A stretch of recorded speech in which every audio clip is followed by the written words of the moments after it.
Hi folks, I'm Nathan with Two Guys and a Ride, and today Rob and I are down here at the 31st Speedway Motors Heartland Nationals in Des Moines, Iowa.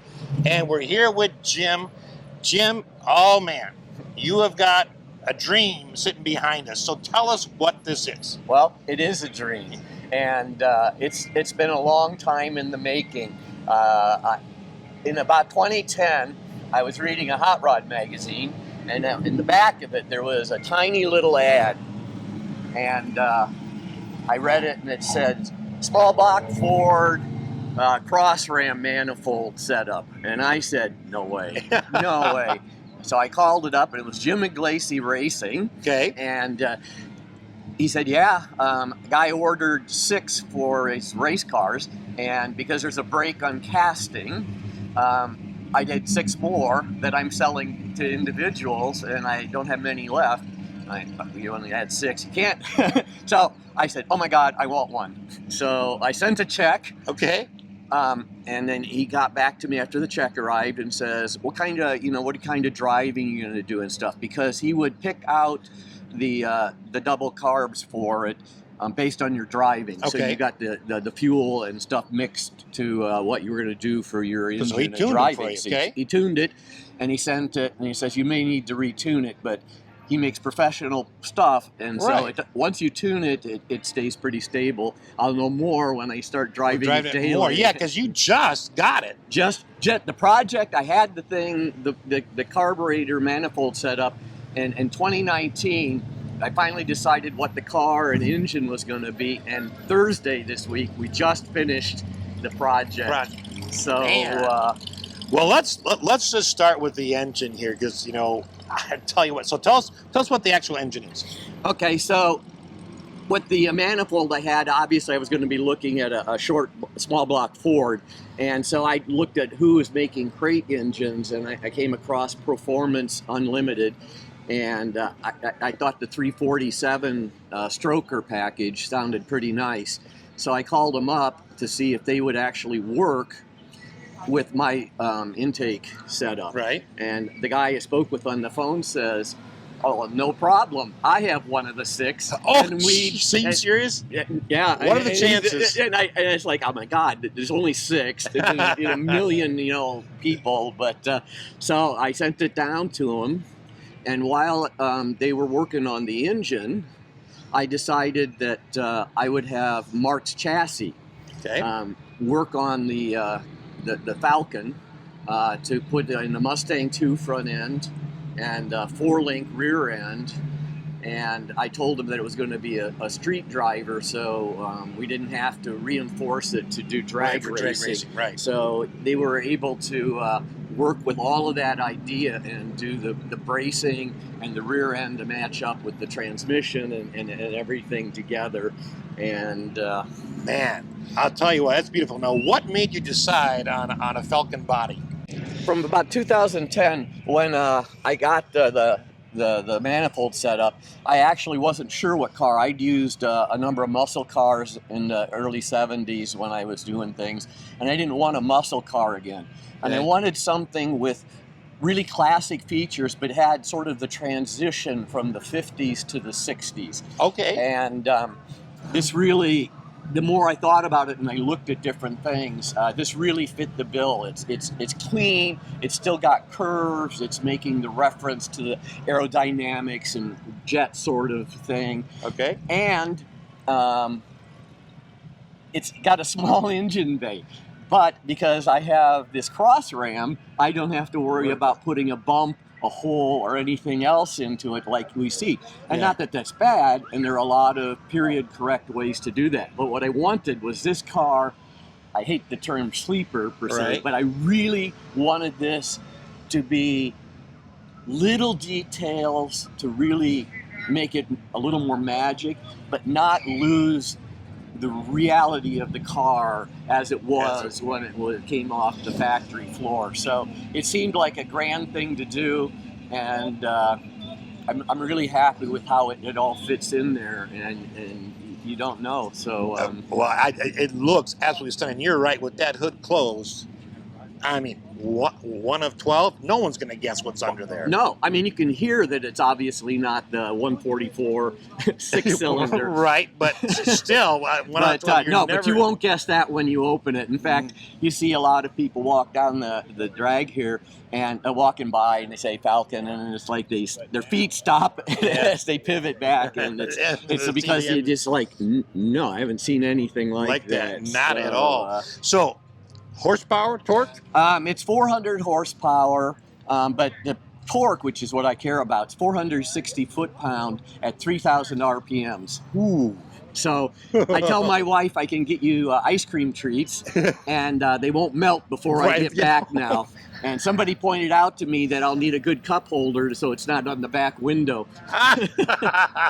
So yeah, it should be nice. Jim Inglesi says if you're not stomping on it, he says you won't do too bad for gas mileage. It's really, and it's pump gas, which is nice. Absolutely, especially right now. Absolutely. So tell us about the license plate. Okay, the license plate.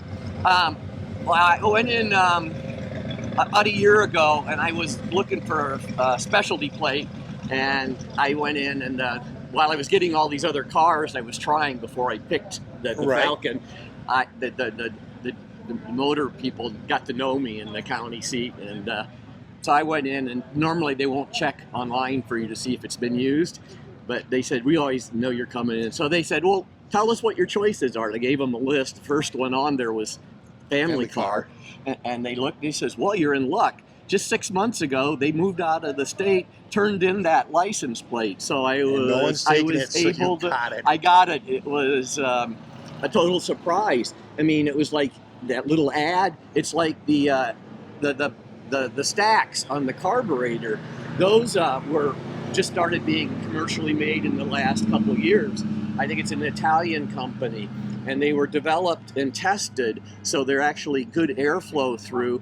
They were for the hot VWs and motorcycle crowd, and so they're washable. They get good airflow. They block a lot more dust than a wire mesh or none. Yeah, and they're actually slightly bent, so you can rotate them to get them away from each other in tight spacing. Oh, man. So what looks like a sort of brilliant thing to point them to the front is actually practicality, because they hit each other. Well, they do. I mean, they're very, very close to each other. Oh, yeah. No, and so I kind of like the look that it's, not just curving up, that it's, looking at the front to let the air in faster. So, but that was a practicality. You had to get the space to make it fit. Okay, let's talk a little bit about the paint, because even that you did some unusual things. Yeah, we actually, I really wanted to keep the period color palette believable, and so we actually did originally the original paint code sort of stuff for it. The turquoise sort of green.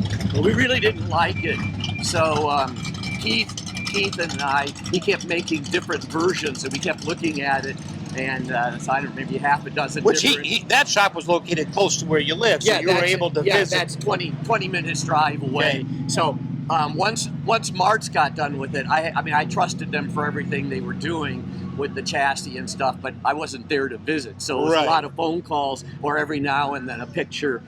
And I look and I say, well, I can tell what you mean, or I can't. Right. Stuff. But once it was to do the really visible details, it was nice to be able to visit and make decisions and take time and live with it a little bit beforehand. I mean, once you wait from 2010-ish to 2019 to start, there's no reason to rush, and it's nice to take time and look. So, it's taken long enough to put it together at that point. Why rush it? Yeah. So at any rate, we got this color, and so it's based on the original one. Okay. And the white just tweaked a little bit. Right. Yeah. The one really nice subtlety to me, other than just the color, is I thought at one point about maybe doing vinyl top. Okay. But we decided that the pillars are just too narrow to look good. But I wanted something to break up a uniform gloss between the top and bottom. And so what we did was we left the white paint unwet sanded, so there's just a hint of orange peel, but it's the same clear cut over the whole thing. So in bright sun, it's not one uniform sheen to it. There's just that little subtle difference, and the bumpers, when we modified them, they was going to be impossible to get them to chrome nice. So we knew we had to paint them. Because you did try, you chromed them twice, right? Several times, and we then buffed them, cleaned pitting them up, yep. did it again, and it's like, okay, I now have $7,000 bumpers, and it's like we can't go forever doing it. It's not a Riddler car, Right? And so so Keith initially suggested contrast color on the underside is a pewter, metallic pewter, and I said, no, this is a family car. This is a more lighthearted 60s feel. So we did the matching to the top color on the bumpers. Really lightens it up, and it changes the feel from a distance a lot. It does, absolutely. Now, the rims, rally rims. Okay. They're 15.7s on the front. They're 15.8s on the back. The hubcaps are from late 40s Ford trucks, I think. Okay. And I'm all about details, and I wanted the letters to have the matching color to the body. And that typeface that's on the hubcaps is also on the custom-made shifter handle in the same color. So it's carrying that word over to that. And tiny, just that little highlight that maybe you catch and maybe you don't. Now, did the shifter handle have the script in it already? No, that was a regular Hurst shifter with the finger grooves. Okay. And my fingers are short and fat, and the finger grooves were more of a mess up than a help. Okay. And so I ground them off and then filed them, and I got close and then buffed it, and then I took a Dremel router and I took out the Hurst part, and then in a low melting alloy, I cast using the typeface of the hubcap from Ford, and we painted the green into it and then epoxied it into the into the handle. All those little details. This little detail. I love it. Let's walk to the back for a minute and take a look at the trunk, because your gas tank is where it originally would have been. It is. It's just new. Yes, and Mart's built the fuel cell for this. It's actually it's bigger than the original tank, which I think is nice. I think it's about a 20-gallon tank, baffled and stuff. Okay. And it doesn't, because it comes up into the trunk more, you don't get the profile change down below. Right. So that's the underneath of this car is just as beautiful. Well, it's as the top. it's a shame that we can't get a good picture because the reinforcing of the frame was actually to continue the subframes that were there and the Mustang 2 front end, so it looks like unibody construction at the time, and then they're welded together with some plates at points to tie them together. And Mart said, if you were going to race this, we would do a different sort of reinforcing. Right. But since you promised not to, you can get by with this.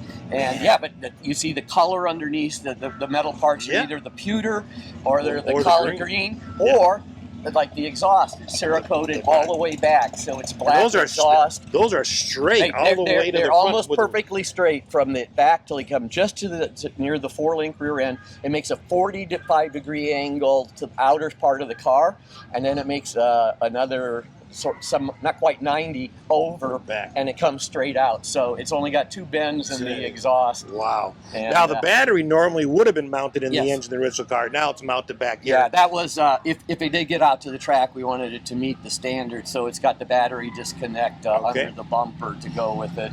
Now the back bumper is where it would have been. Well, the back bumper is tucked into the corners that we that the original bumpers really on this Falcon would have looked a lot like a truck bumper stuck on. Okay. So it stuck out almost 2 inches from the front quarter and the back. And so we pocketed these and then shortened both the front and back bumper and then shaped the ends to match the pockets. And the curves actually on the top where it comes down, we actually changed that so it matches the curve around the body more on both the front and back. And the front one also has the center bump shortened 1 inch so it doesn't stick in the way of the grill so much. So very soft changes that change the flavor entirely, especially if you're an aficionado of this generation of the Falcon. But yet you kept, I mean, it's changed, but you kept, I mean, it's the same bumper. Yep. It's just modified. And I really wanted that. I wanted this to be a believable 60s car. So it doesn't have power steering, doesn't have power brakes. It's got the antenna that it came with. Well, as an option. Okay. It's got different side mirrors than are the standard. Yeah, let's talk added about ones those. on. So, Because when this was bought, the mirrors would have been an add-on by the right, dealers. and the one that was commonly used looks very different from this, and it actually stuck out farther from the body than we like the look. So I did some looking for a year or two before 60 and a year or two after, and I found Thunderbird ones that look much nicer. They sit much closer to the body, but they're totally useless now because by the time you look at them, it's like looking at a silver dollar for trying to tell what's going on behind. But they look good. Oh, they look good. That's right. That's right. And they're aerodynamic, and they probably add a mile per hour, maybe mile and a half, maybe mile I don't know. All right, let's talk about the interior for a minute because this has all been reupholstered. However, yes, it was. We had that reupholstered with new material, but we kept the original color arrangement. Although we did the colors to match the paint and the top. So you would have had one color here, Yeah. one color here, and then the same color on the. Yeah. In so you fact, kept all that. the outer part was sort of a light blue with a much whiter white. Okay. And so, in a way, it isn't a big change, but it keeps the color scheme going through. Right. The steering wheels, at the time, if I have it right, would have been done white with this kind of car, but I wanted to carry the green theme through more, so like the shifter and the steering wheel carries it. The tack is aftermarket. That Moon put these out as a retro series a couple years ago, but they were chromed over the whole thing, and they came with the sort of industrial hose clamp to go around, and I didn't like the look, so we had the body of the thing painted the green, and we changed the mounting hardware so it looks a lot cleaner. I mean, that looks like it could have been original That's aftermarket. the thing. That's where they were putting them on. Project or that's where you're putting them already on the column. So and because it's a retro look,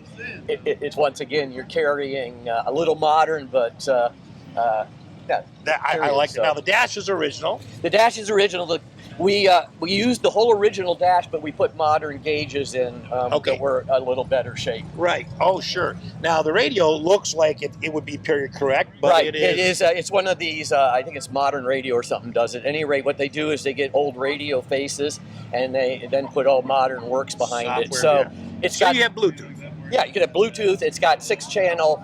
40-watt output per channel, but I put a 6x9 high output single speaker in the original single speaker spot. So you didn't have to drill well, I holes. grew up with just like that, and I don't need 15-inch woofers. I've got bass. Yeah. It's just like when I was a kid, you know. You can play the AM radio, but at loud volume right in your face. And I love that. And the push buttons work, so you can set your stations and you can duck, just like when, in the day. I love, Jim, how you kept that original look. But yet, if you're going to drive this, is going to be an everyday driver, like you said. Absolutely. It's going to be. You got to have good brakes. You got to have a reliable engine. You've got to have. There's a little bit of comfort, right? Yeah, but it doesn't have air conditioning. It doesn't have power steering. It doesn't have power brakes. It's 265. But it's crazy how tight some of this stuff is. Marks and the rally makers, they spent weeks sending back the dimensions as it was getting settled, and finally the people said it'll fit. It's got a 1/4-inch clearance total in the setup to do 12-inch discs. Oh man! I mean that's all of this. It's just right at the edge. Some of the things. But the final product came out beautiful. I say it's a dream. It is a dream. We finished it Thursday.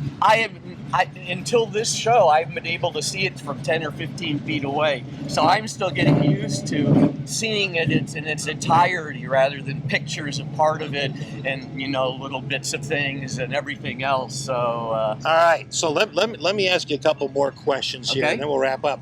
What got you into cars in the first place? Well, I had the classic car head stuff in the early 70s. The guy down the street had a 70 GTO Judge, and the other guy had a Cuda, and my first car was a 65 Impala, 350 horse, 327.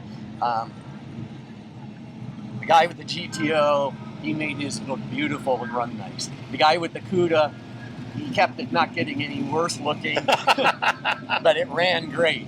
And mine ran really good, but looked like shit. So my next car that ran great and looked like shit was a 69 Chevelle. And then I ended up in college and I couldn't afford to even do crappy cars anymore. But I always kept in my heart wanting to make the car I'd always sort of dreamed could be made. Not the details, but one car, the concept where it's soft touches, true to everything for the time and the rest. And so, like I say, the luck was finding the intake and then spending 10 years trying other cars, just running them a little bit, styling them, try a different car, until I convinced myself that all the ones I lusted for as a kid weren't going to work, and settled on this. Well, I tell you what a beautiful car. Congratulations. Well, thank you. On a dream come true. Oh, thank you. It's just beautiful. And thank you for sharing your time and the story in this car. Well, thank you for, sharing all the stories about this. Everything that can inspire people to follow their dreams and maybe get young people engaged in different stuff, to me is a positive and worth the effort. Absolutely. Absolutely. Well, that's what we love about these cars is the stories behind them. They're as important as the car. Thanks for watching.